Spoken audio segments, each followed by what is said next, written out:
ನಮಸ್ಕಾರ ವೀಕ್ಷಕರೇ, ಎಲೆಕ್ಷನ್ಗೆ 50 ಕೋಟಿ ರೂಪಾಯಿ ಡಿಮ್ಯಾಂಡ್ ಮಾಡಿದ ಉದ್ಯಮಿಗೆ ಬೆದರಿಕೆ. ಕುಮಾರಸ್ವಾಮಿ ವಿರುದ್ಧ ದೂರು ದಾಖಲು. ವಿಜಯ್ ಟಾಟಾ ದೂರಿನಲ್ಲಿ ಏನಿದೆ ಎಂದು ನೋಡೋಣ ಬನ್ನಿ. ರಿಯಲ್ ಎಸ್ಟೇಟ್ ಉದ್ಯಮಿಯಾದ ನಾನು 2018ರಿಂದ ಜೆಡಿಎಸ್ ಪಕ್ಷದಲ್ಲಿ ಗುರುತಿಸಿಕೊಂಡಿದ್ದೇನೆ. ಎಚ್.ಡಿ. ದೇವೇಗೌಡರ ಪಕ್ಷದ ಸೋಷಿಯಲ್ ಮೀಡಿಯಾ ಉಪಾಧ್ಯಕ್ಷನಾಗಿ ನನ್ನನ್ನು ನೇಮಿಸಿದರು. 2019ರ ಮಂಡ್ಯ ಲೋಕಸಭಾ ಚುನಾವಣೆ ವೇಳೆ ಕುಮಾರಸ್ವಾಮಿ ಪರ ಸೋಷಿಯಲ್ ಮೀಡಿಯಾದಲ್ಲಿ ಸಾಕಷ್ಟು ಅಭಿಯಾನ ನಡೆಸಿದ್ದೇನೆ. ಕಳೆದ ಕೆಲ ವರ್ಷಗಳಿಂದ ರಿಯಲ್ ಎಸ್ಟೇಟ್ ಉದ್ಯಮದ ಬಗ್ಗೆ ಗಮನ ಹರಿಸಿದ್ದೆ. ಪಕ್ಷದ ಕಾರ್ಯಗಳಲ್ಲಿ ಭಾಗವಹಿಸಲು ಸಾಧ್ಯವಾಗಿರಲಿಲ್ಲ.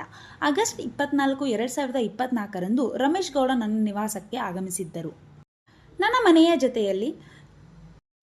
ನನ್ನ ಜೊತೆಯಲ್ಲಿ ಊಟ ಮಾಡುತ್ತಾ ಚನ್ನಪಟ್ಟಣದ ಚುನಾವಣೆಯ ಬಗ್ಗೆ ವಿವರಿಸಿದರು. ನಿಖಿಲ್ ಕುಮಾರಸ್ವಾಮಿ ಅವರಿಗೆ ಚನ್ನಪಟ್ಟಣದ ಚುನಾವಣೆ ಟಿಕೆಟ್ ನೀಡುವುದು ಅಂತಿಮವಾಗಿದೆ ಎಂದರು. ಇದೇ ವೇಳೆ ಕುಮಾರಸ್ವಾಮಿ ಅವರು ಫೋನ್ ಮಾಡಿದ್ದರು. ನಿಖಿಲ್ ಚನ್ನಪಟ್ಟಣದ ಚುನಾವಣೆಗೆ ನಿಲ್ಲುತ್ತಿದ್ದಾರೆ, ಚುನಾವಣೆಗೆ 50 ಕೋಟಿ ರೂಪಾಯಿ ಕೊಡಿ ಎಂದು ಹೇಳಿದರು. ಆಗ ನಾನು ಆಗಲ್ಲ ಸರ್ ಅಂತ ಹೇಳಿದೆ. ಅದಕ್ಕೆ ಕುಮಾರಸ್ವಾಮಿ ಕೋಪ ಮಾಡಿಕೊಂಡರು. ನೀವು ಬೆಂಗಳೂರಿನಲ್ಲಿ ರಿಯಲ್ ಎಸ್ಟೇಟ್ ನಡೆಸುವುದಷ್ಟೇ ಅಲ್ಲ, ಬದುಕುವುದೇ ಕಷ್ಟವಾಗುತ್ತೆ ಎಂದು ಬೆದರಿಕೆ ಕೂಡ ಹಾಕಿ ಫೋನ್ ಕಟ್ ಮಾಡಿದರು. ನಿಮ್ಮ ರಿಯಲ್ ಎಸ್ಟೇಟ್ ಪ್ರಾಜೆಕ್ಟ್ ಕಂಪ್ಲೀಟ್ ಆಗೋದಕ್ಕೆ ಬಿಡೋದಿಲ್ಲ ಎಂದು ಹೇಳಿದ್ದರಂತೆ.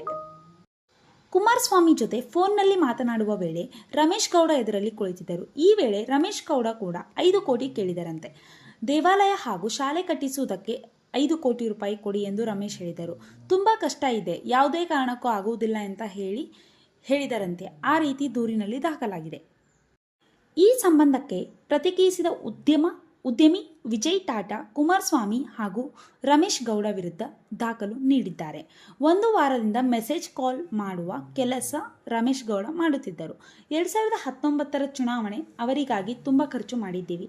ಅಮೃತಹಳ್ಳಿ ಪೊಲೀಸ್ ಸ್ಟೇಷನ್ನಲ್ಲಿ NCR ದಾಖಲಾಗಿದೆ. ಕುಮಾರಸ್ವಾಮಿ ಜೀವ ಬೆದರಿಕೆ ಹಾಕಿದ್ದಾರೆ ಎಂದು BNS 352 ಅಡಿಯಲ್ಲಿ NCR ದಾಖಲಿಸಿದ್ದಾರೆ.